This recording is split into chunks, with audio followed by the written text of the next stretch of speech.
현재 우리 증시에서는 저성장, 저환율 시대에 대한 우려감이 있습니다. 특히 자동차주가 충격이 큽니다. 3분기 실적이 부진했고 여기다가 원화 강세 또 글로벌 경기에 대한 불확실성, 우려감까지 겹치게 되면서 향후 실적에 대한 걱정이 더 커지고 있는 모양입니다. 기아차가 어제 또 52주 신저가를 기록했고요. 오늘 또 반등을 주고 있긴 하지만 신저가를 두 번이나 최근 들어서 기록을 하고 있죠. 또 코스닥의 급락세에 따라서 성호하이텍과 평화전공 같은 자동차 부품주로도 그 수급 부담감이 이어지고 있는 모습입니다. 매물들이 나오고 있는데요. 하지만 밸류에이션과 실적을 놓고 봤을 때는 또 가격 매력이 발생하고 있는 구간이라는 겁니다. 현대차는 지난주 기준해서 12개월 예상 PER이 7.3배로 도요타에 비해서 도요타 8.3배에 비해서 현저하게 저평가되어 있다는 평가입니다. 자, 자동차주 후진이 어디까지일지 반격을 줄 수 있을지 오늘 최원준 전문가 대신증권 김현우 PB, 뉴스토마토 차현정 기자 세 분과 토론하겠습니다. 세 분 안녕하세요. 네, 안녕하십니까. 안녕하세요. 네, 자 먼저 차현정 기자, 자동차주가 하락을 보이고 있습니다. 오늘 반등 신뢰하기는 좀 어려운 부분도 있을 것 같아요. 동해안과 여의도의 평가에 대해서 말씀해 주시죠. 네, 코스피 지수가 상승하면서 이틀 연속 급락했던 자동차주들이 일제히 반등에 나서는 모습입니다. 오늘 유가증권 시장에서 현대차는 2.28%, 현대모비스는 3.16%, 기아차가 3.18% 상승 중입니다. 코스피는 전날보다 13.38포인트 오른 1904.90을 기록 중입니다.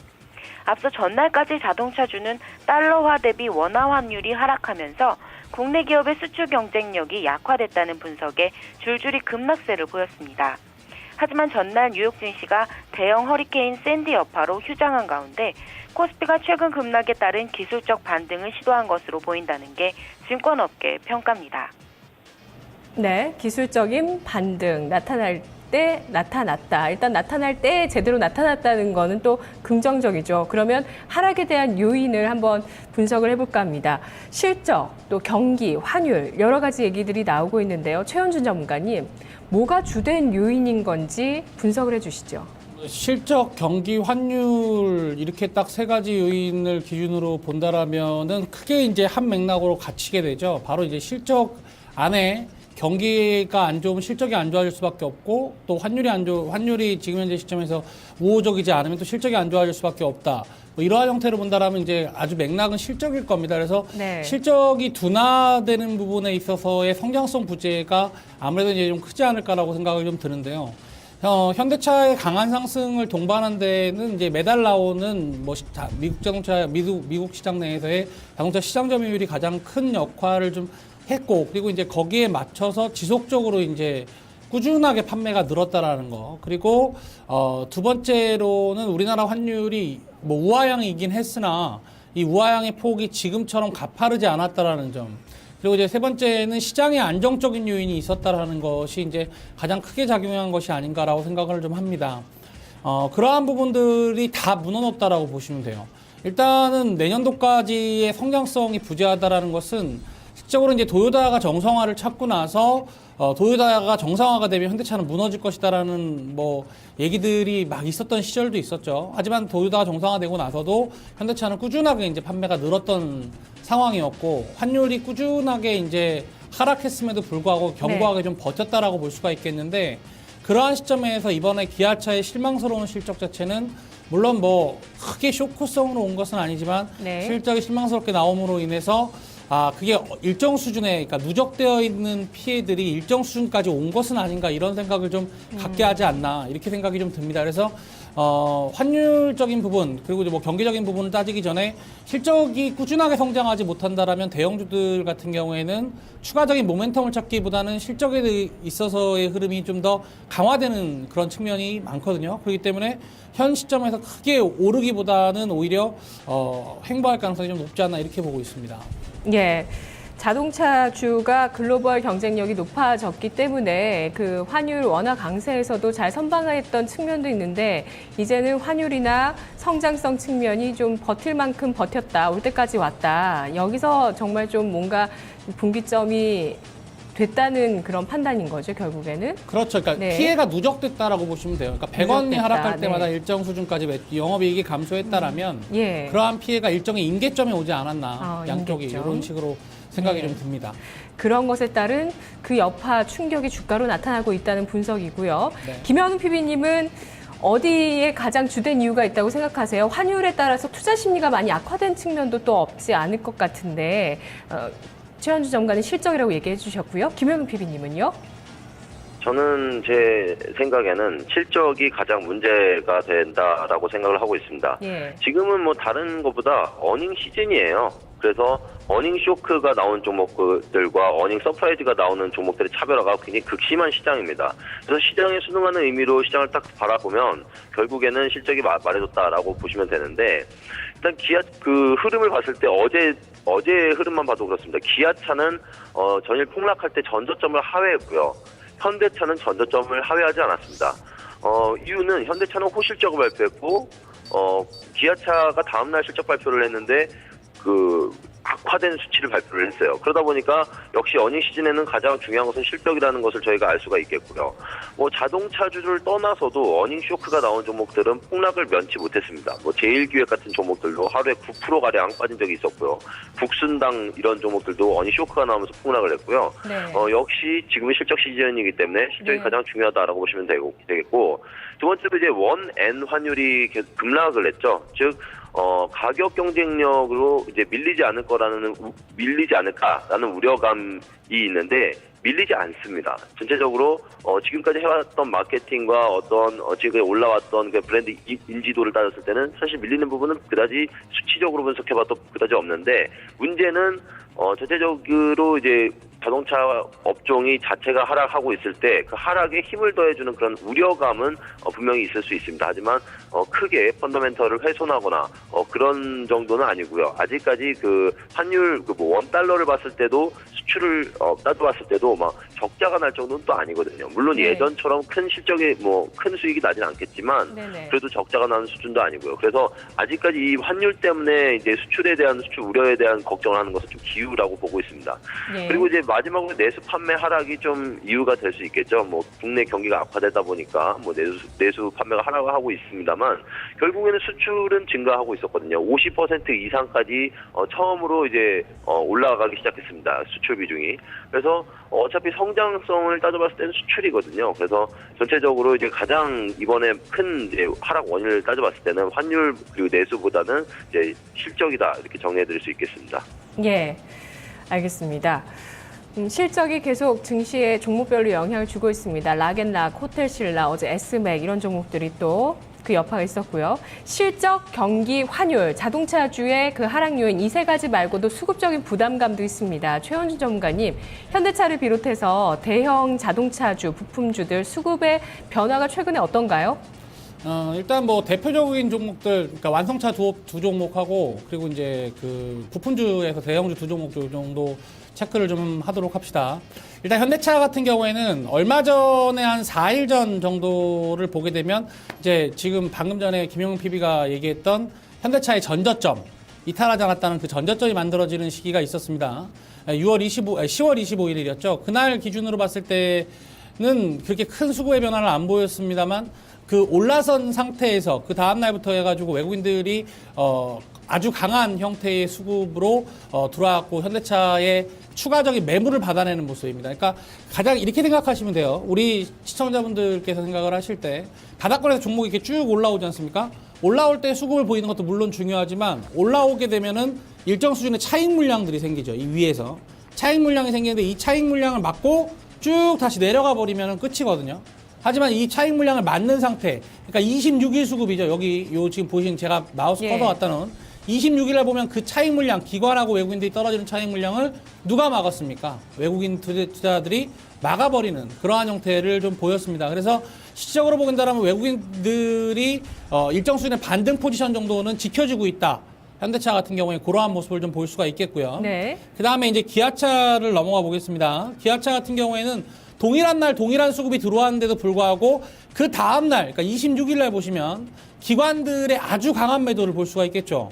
이게 그 다음 앞에서 현대차처럼 가로막았던 그런 부분들을 뭉개고 내려가게 하는 결정적인 수급입니다. 그래서 어제도 마찬가지고 그 전날도 마찬가지고 기관에서 아주 강한 매도를 통해 가지고 기아차는 기관 매도로 인해서 무너졌다라고 볼 수가 있겠고 네. 그러한 형태에서 이제 오늘 이제 끝나고 나게 되면 가장 우리 시청자분들께서 그리고 또 기아차 보유자들께서 가장 먼저 보셔야 체크해야 될 부분은 기관 매도가 약화가 되었느냐가 일단 가장 중요하겠죠.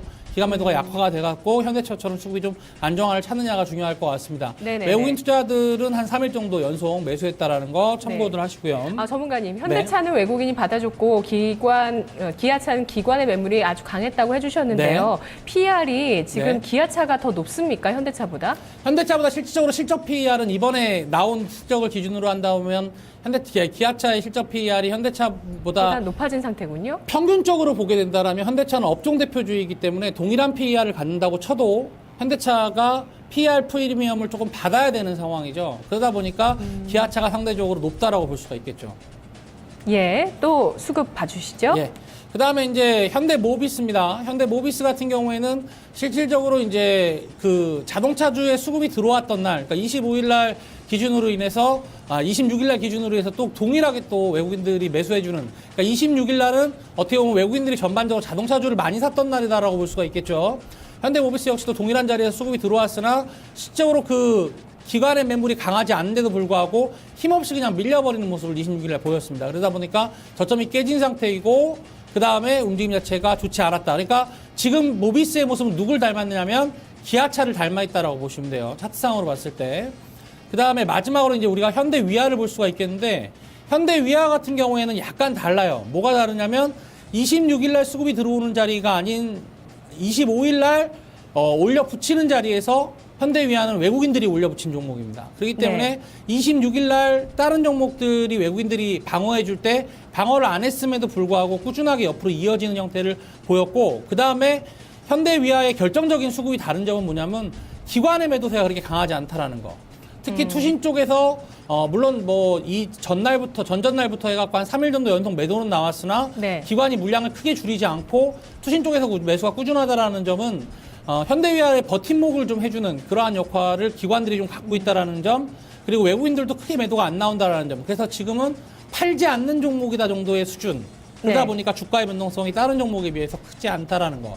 이게 가장 중요한 것 같습니다. 아까 PER 지문을 드렸는데 네. 지금 수급 주체들은 각 자동차주의 PER에 따라서 높은 종목은 좀 더 팔고 좀 네. 낮은 종목은 약간 방어해주고 이런 플레이를 보이고 있다고 봐도 괜찮습니까? 저는 이제 그런 쪽보다는 네. 수급보다는 실적에 대한 성장성이 좀 더 포커스가 맞춰져 있다라고 볼 수가 있겠습니다. 요즘 근래에 나온 리포트들을 전반적으로 종합해 봤을 때는 현대위아는 수익성에 대한 꾸준한 성장이라는 얘기들이 사실 주류를 이루고요. 모비스 같은 경우에는 물론 뭐 실적은 나아질 것이다라는 리포트들은 많이 나오지만 위아랑 딱 정면으로 놓고 봤을 때는 사실상 위아가 실적 수익성 자체가 좋아진다는 얘기에 대한 부분들이 훨씬 더 크다라고 볼 수가 있겠죠. 기관 리포트 자체를 뭐 우리 시장에서 우리 시청자분들께서는 많이 신뢰를 하시지 않지만 사실상 가장 우리가 객관적인 정보를 받아볼 수 있는 것도 기관 리포트입니다. 그렇기 때문에 그렇죠. 그러한 측면으로 본다라면 현대위아가 현대모비스보다는 아직까지는 내년 정도까지 봤을 때는 훨씬 더 안정적인 실적 수급을 기록한다고 볼 수가 있겠고 그러다 보니까 아무래도 좀 더 현대위아가 현대모비스보다 방어력이 좀 강한 것이고 현대차하고 기아차는 이번 실적만 딱 봐도 알 수 있죠. 기아차의 실적은 악화가 돼버렸지만 현대차의 실적은 네네. 그래도 호실적을 보이는 형태. 그러다 보니까 아무래도 현대차가 기아차보다는 좀 강한 형태. 그러다 보니까 뭐 절대적인 수치인 PER을 가지고 비교한다라기보다는 수익성이 살아있는 종목 쪽에서는 수급이 살아있는 상태고 수익성이 좀 하락하고 있는 종목 쪽에서는 오히려 팔고 수익성이 상승하는 쪽으로 넘어가는 형태가 돼버린다. 그래서 선별적인 모습이 좀 나타난다라고 볼 수가 있겠습니다. 네. 제가 앞서서 말했던 자동차주가 이 부분에 있어서 제가 조금 불안하게 생각하는 이유도 여기 있거든요. 사실상 업종 자체가 좋아지고 종목이 좀 좋아지게 된다면 업종 전반적인 상승을 이끄는 게 보통입니다. 근데 업종 자체에서 선별적인 흐름이 나타난다는 것 자체가 그 업종이 조금 약화될 수 있을 만한 그런 징조가 그렇죠. 되는 부분이거든요. 그래서 그러한 부분들 좀 있지 않나라고 생각을 하고 있습니다. 예. 어제 흐름을 보면 자동차 부품주들의 급락세도 눈에 띄었습니다. 차윤정 기자 짚어주시죠. 네, 코스닥 자동차 부품주들도 낙폭을 되돌리는 모습입니다. 세종공업과 성우하이텍, 한일이화 등 자동차 부품주는 현재 2에서 3% 정도 오름세를 기록 중입니다. 앞서 자동차 부품주를 포함한 운송장비 부품 관련 이들 종목은 전날 5% 가까이 빠진 바 있습니다. 원화 강세에서 자유로울 수 없는 이들 종목에 대한 전망 또한 어두웠는데요. 일본이 수출 부양 목적으로 엔저를 유도하면서 경쟁사인 일본 자동차 기업들의 가격 경쟁력은 더욱 높아지고 있다는 점이 자동차주 부품주의 전망을 우울하게 했습니다. 예, 자동차 부품주들 어제 낙폭을 절반 가까이 만회하는 쪽도 있고요. 성우하이텍 같은 경우는 1%의 반등인데 어제 9% 가까이 빠졌었죠. 반등 폭이 미미한 상태입니다. 김현우 PB님, 네. 자, 대형주의 급락이 부품주로까지 전이가 되는 과정입니까? 네, 전일 같은 경우는 그런 흐름을 당연하게 보여줬죠. 현대차 그룹 부품주랑 그리고 좀 작은 그런 하청업체를 좀 나눠서 제가 설명을 드리려고 하는데요. 현대차 그룹 부품주는 그렇게 생각하시면 될 것 같습니다. 현대차와 기아차의 차이가 바로 현대위아와 현대모비스와의 차이였다, 이렇게 보시면 되겠습니다. 즉 실적에 따라 움직임이 지금까지는 크게 이제 변함이 없었습니다만 실적에 따라 차별화될 가능성이 높고, 하락할 때는 실적이 안 좋은 종목이 더 하락하고, 그리고 4분기가 더 중요하긴 하겠습니다만, 그리고 오늘같이 반등이 나올 때는 실적 좋은 종목이 더 크게 반등이 나오고, 이런 것들이 장기적으로 반복이 되다 보면은 역시 저희가 믿을 것은 역시 어닝이다라고 이제 이해를 하시면 되겠습니다. 근데 이제 하청업체는 조금 다르게 봐야 되죠. 하청업체 같은 경우는 오늘은 반등이 나오고는 있습니다만 폭락한 거에 비해서 반등이 굉장히 미미하죠. 전체적으로 이제 시장 자체가 일단 거래소 시장보다 코스닥 시장이 더 큰 폭락이 나오다 보니까 오히려 함께 어떤 대형주에 있는 현대 그룹 부품주들보다 더 폭락이 나온 겁니다. 일단 네. 코스닥 시장 자체가 안 좋았고요. 네. 그러다 보니까 더 크게 폭락이 나왔고, 그리고 이제 한일이화, 화승 RNA 이런 하청업체들 있잖아요. 아까 이제 이게 성우하이텍이라든지 그런 종목들을 짚어주셨는데, 저는 좀 중장기적으로 이제는 보수적 관점으로 좀 보셨으면 좋겠습니다. 이렇게 이해를 하시면 돼요. 삼성전자의 반도체 장비를 납품하는 이런 하청업체들과 결국에 동일한 거거든요. 현대차에서 이제 납품 단가 깎아버리면 그만인 수익 모델을 갖고 있습니다. 물론 어떤 FTA 효과를 이용해서 어떤 해외 완성 업체에 납품을 할 수 있는 거 아니냐, 이렇게 의문을 가지시는 분들도 있는데, 그렇게 되면은 납품 단가가 더 깎입니다. 현대차에서 가만히 냅둘 리가 없죠. 그래서 전체적으로 이런 하청업체 같은 경우는 네. 자동차 업황 자체가 막 살아나기 시작할 때는 너도 나도 할 것 없이 수익이 이렇게 실적이 잘 나올 수밖에 없는 구조를 갖고 있습니다만, 지금 같이 이제 자동차가 거의 꼭대기, 이제 업황의 꼭대기라고 이제 저는 보고 있는데, 그런 상황에서는 굉장히 이제 하청업체 같은 경우 종목들부터 이런 회사들부터 먼저 실적이 꺾이게 돼 있어요. 그래서 이제는 핵심 회사들 좀 선별하셔야 되는 타이밍이고, 이렇게 좀 보수적인 관점, 그리고 좀 차라리 완성업체에서 트레이딩 바이로 접근하시는 것이 좋겠습니다. 예, 자동차의 업황이 몇 년 동안 호황을 지속했는데요. 이게 지금 고점을 이미 찍었다는 말씀이세요? 지금 찍고 있다는 말씀이세요? 네. 주가의 고점은 저는 모르겠습니다. 주가의 고점은 저는 이제 어제랑 동일한 네. 의견을 이제 드려야 될 것 같은데, 주가의 고점은 지금 트레이딩 바이가 나오는데, 업황 좀 장기적인 그림으로는 이제 네. 어떤 환율에 맞물려서 네네. 자주 설명드렸다시피 환율을 이제 방어할 수 없는 구조를 갖고 있지 않습니까? 이번 정치적으로도 사실 정책적으로도 그런 구조를 못할 겁니다. 그러다 보면 수출주는 삼성전자와 같이 어떤 스마트 기기라는 장기적인 성장 스토리를 갖고 있는 그런 아이템이 없다면 조금 보수적으로 봐야 된다라고 보고 있습니다. 예. 더군다나 그런 사정이 있는 와중에 자동차 부품주들, 하청업체들은 더 보수적으로 봐야 된다는 시각이었습니다. 최현준 전문가님은요, 부품주까지 얼마나 어떻게 전이 될 거라고 생각하세요? 우리 시청자님들한테 지금 잠깐 이해를 돕기 위해서 짧은 설명 하나만 드릴게요. 자동차 업황을 이렇게 보셔야 될 것 같습니다. 우리나라가 빠른 성장 스토리를 보인 데에는 몇 가지가 있지만 세계 1위의 생산 시장 점유율을 갖고 있던 도요타의 후진이 우리나라의 성장성에 아주 큰 도움이 됐던 것이 사실입니다. 그러다 보니까 자동차라는 것은 꾸준하게 성장하면서 시장 점유율을 폭넓게 꾸준하게 높여갈 수 있는 나기보다는 일정 수준까지 올라와서 그 매출을 꾸준하게 유지를 하면서 신차를 통해서 매출을 개선해 나가는 형태의 업황을 갖고 있는 종목들이라고 보시면 됩니다. 그렇게 된다라면 또다시 뭐 그런 호재성 재료가 생기기는 뭐 사실 예측이 불가능한 상황이기 때문에 그렇게 본다라면 우리나라 자동차 업황이 일정 수준까지 올라오는 거 역시도 우리가 부인할 수 없는 사실이라고 볼 수가 있겠습니다. 이것만 딱 보시면 돼요. 자동차 중에서 실적이 가장 좋은 종목이 누구였느냐? 현대차하고 현대위아다라고 놓고 봤을 때 그러한 종목들이 그러면 정상 궤도로 움직이고 있느냐? 그러니까 이평을 하회하지 않고 정상 궤도로 뭐 고가 근방 자리에서 횡보라도 주고 있느냐를 놓고 본다라면 자동차주의 미래가 좀 보인다라고 볼 수가 있겠는데 그렇게 실적이 좋았던 종목 역시도 하방 경직만 확보할 뿐이지 위로 못 올라온다는 얘기죠. 네. 그렇다면 실적이 좋지 않은 여타의 다른 부품주들은 어떻게 되겠습니까? 아주 큰 폭으로 하락할 수밖에 없는 구조를 갖고 있는 거죠. 그래서 업황 자체가 둔화하는 형태다 보니까 하락폭이 좀 가속화될 수밖에 없다라는 형태고 의견은 저도 뭐 김영훈 PB랑 비슷합니다. 그 실질적으로 중장기적인 관점에서 보더라도 지금 자동차 부품주는 조금 힘든 상태가 아닌가라고 생각이 좀 들고 네네. 우하향까지는 아니더라도 지금 현재 시점에서는 크게 위로 움직이긴 좀 힘들다. 그래서 오히려 자동차 부품주보다는 뭐 일종의 트레이딩 바이라는 의견을 주셨는데 저는 자동차 부품주에 대해서는 트레이딩 관점보다는 오히려 그냥 좀 보수적인 전략을 갖고 다른 쪽으로 그러니까 그 종목 자체를 바꿔갖고 교체하는 것이 훨씬 네. 더 좀 좋지 않을까 이렇게 생각을 하고 있습니다. 네, 여의도의 전망 들어보겠습니다. 차현정 기자, 자동차주의 후진 일단락 될 것인가 계속될 것인가 중요 쟁점입니다. 여의도 어떻게 보고 있나요? 네, 증권업계에서는 자동차 종목별 전망을 달리했습니다. 하이투자증권은 경기 부진과 원화 강세, 경쟁 심화 등 부정적 전망이 우세한 상황인 점은 분명하지만 현대차의 낮아진 밸류에이션은 하방 경직성을 담보해 줄 것으로 분석했습니다. 브랜드 가치가 상향되고 있는 현대차에 청산가치 미만의 목표가를 붙이는 건 비이성적이란 설명입니다. 다만 당분간 일정한 각도를 지닌 박스권 흐름이 전망된다고 하이투자증권은 내다봤습니다. 기아차의 목표 주가는 하향 조정했습니다. 국내 비중이 높은 기아차의 경우 국내 파업 영향에 더 불안할 수밖에 없기 때문입니다. 권순우 하이투자증권 연구원은 2013년은 2009년 이후 처음으로 국내 생산 비중의 차이로 현대차와 기아차 형제가 다른 길을 걸을 수 있겠다는 생각이 든다고 밝혔습니다. 반면 우리투자증권은 4분기 기아차 공장 정상화에 따른 실적 개선이 기대되는 데다 밸류에이션이 가격 메리트를 쥐고 있기 때문에 추가 주가 하락 압력도 제한적일 것으로 판단했습니다. 현대모비스에 대해선 투자를 압축할 수밖에 없는 환경이란 평가가 나옵니다.